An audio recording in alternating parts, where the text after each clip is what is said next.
Real Madrid defeat Manchester City 3-0 at home against Pep Guardiola's Manchester City. Yeah, I mean, this game was just complete, honestly, just a masterclass from Real Madrid. Real Madrid, they haven't played this good since, I guess, Las Palmas a month ago. In the games they had after that, sure, Salzburg was also, they played solid. I believe that was after Las Palmas also. But Real Madrid just, they absolutely dominated the field every possible way they can.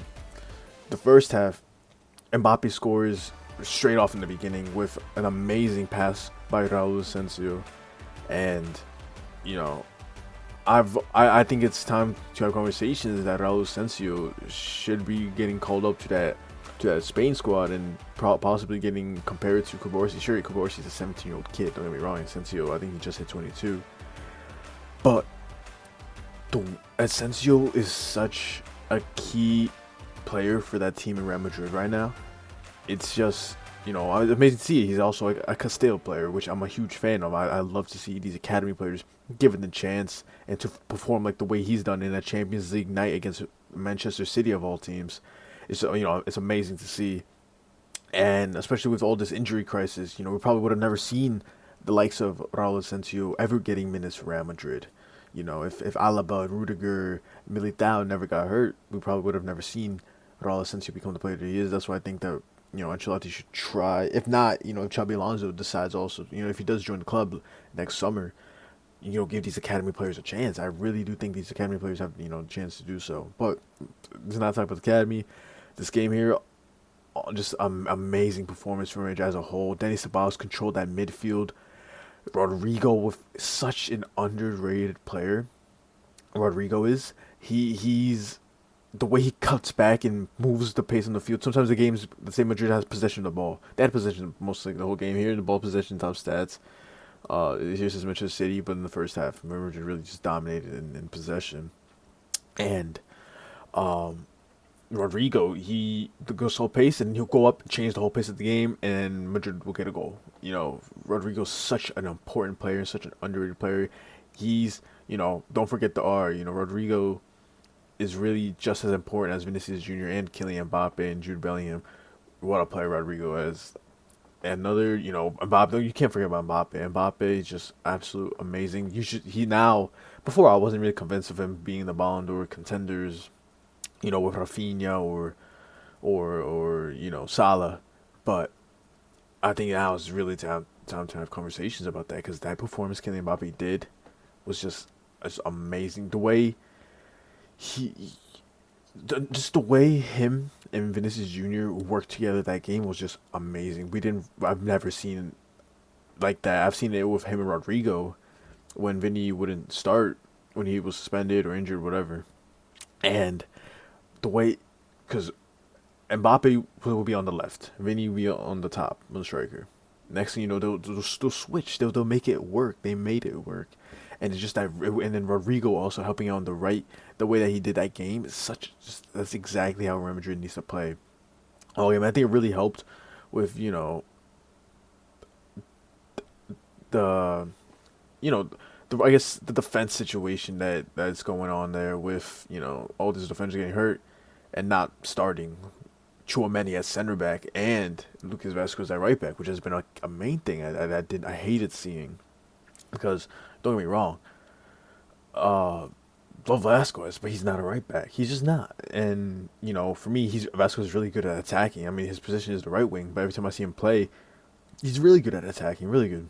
And Tchouaméni, I'd love to see him in the midfield, and you know, he didn't have a crazy match yesterday, but he played good, and he's playing in a position where he's comfortable and where he is best at, and that's what Tchouaméni needs to be at every game starting from now on. And Valverde at right back, he's just another player I love seeing. You know, he's a Castile player also, but now he's a mature. He's a future captain, future main captain for Real Madrid, and just what a performance! He can do it all. You know, he can play right wing. That's what he did last season. He can play center mid. He also can play a right back. And that right back role that he played was just amazing. Amazing performance out of Fede. That just shows how such a versatile and important player Valverde is for Real Madrid. You know, you don't have a right back at the moment. You lost your best right back, your Euro winning Champions League winning right back, and you're supposed to start a right winger at right back. Meanwhile, you had Fede here this whole time, and I've always said why don't you play him in the right, Ancelotti? Why don't you? And he's finally doing it, and that's where he's excelling. And that's what I love to see. Just yeah, and then I wasn't that mad that he didn't make substitutions during the match. Games like this is where you don't need to make crazy substitutions, you know, around the 60th, 70th minute mark, because Madrid just controlled the game. They controlled it. And, you know, there'll be games beforehand where I get pissed because he's starting to make substitution the 80th minute. He's letting Madrid play a full 90 when he's, you know, currently not it. And now this is a time where you don't really need to make substitutions like that. And which I was fine with. But this game here still does not change the fact that I want Ancelotti in my still managing Real Madrid next season. They're still, you know, they played amazing. Don't get me wrong, and they should be playing like this week in, week out. But Ancelotti still doesn't have, even if he wins the Champions League, I still don't want him on my team because there's still so many problems that happen because of him. And you know, Real Madrid does it all the time. They do bad in the beginning, or you know, not as you know how people want them to do. Next, you know, he wins the entire thing.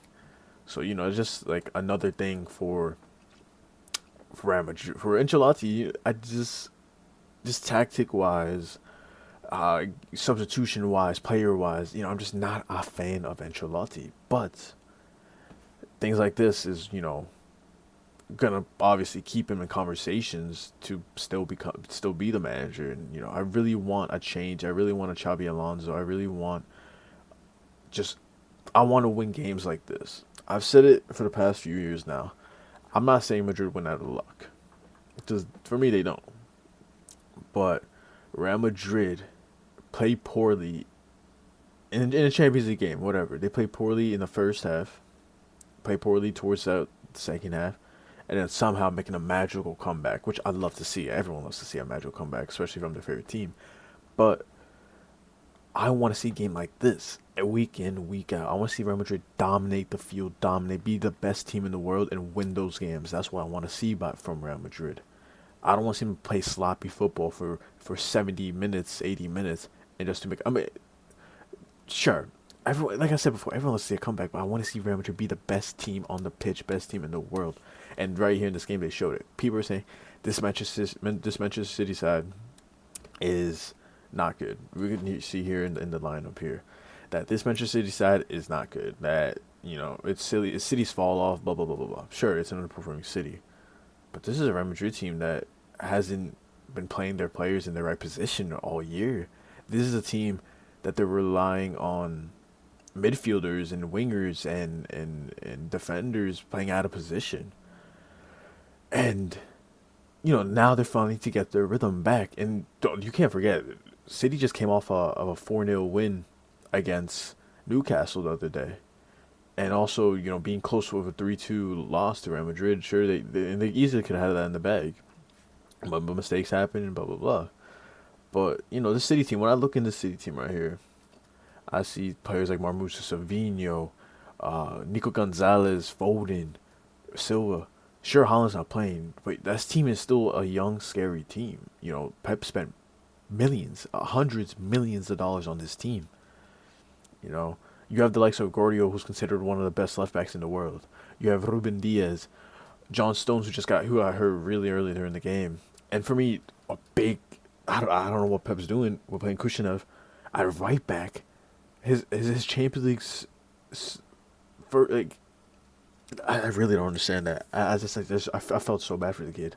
I felt so bad. You have someone like Vini who's crossing him up all game. Like, I don't know what Pep was thinking, starting him as a right back for the first time against Real Madrid. I don't really get that. I don't know what Pep was thinking. You know, sure, yeah, and like I said again, a key factor, Haaland wasn't playing. But the problem with City is that I feel like Haaland would have not made a difference at all. Haaland, a main negative thing about City this game is that they couldn't keep up with Real Madrid's pace. They couldn't keep up with Real Madrid's attacking. They couldn't keep up Real Madrid's fast-paced game style that they had all game. And City were just too slow to compete with Real Madrid. So I think you had Haaland up top. That would have made no difference. They would have, because for me, Haaland's not the type of player that will drop back in the midfield, push up, and set a play and get a goal. Haaland is just the type of player who does his job amazingly. One of the best strikers, probably is the best striker in the world. And and you know, I feel like if he started, City wouldn't be able to get him the ball to score because they were just playing too sloppy, too slow. So I just think that whole Haaland not playing BS is just not gonna. It's not a good debate that Real Madrid. Oh, they played good because Haaland was playing. For me, Haaland would have made no difference for Real Madrid. Absolute nothing. And you know, Manchester City, people say they're sloppy. They're still sure. Like I said before, they're nowhere near the team that they were last year, and they were nowhere near. Being a really amazingly team, but they're still competing for Champions League football in the Premier League. It's not like they're not like United or Tottenham that's fully drawn back, and they're not like they're still they can easily still get third place in the Premier League.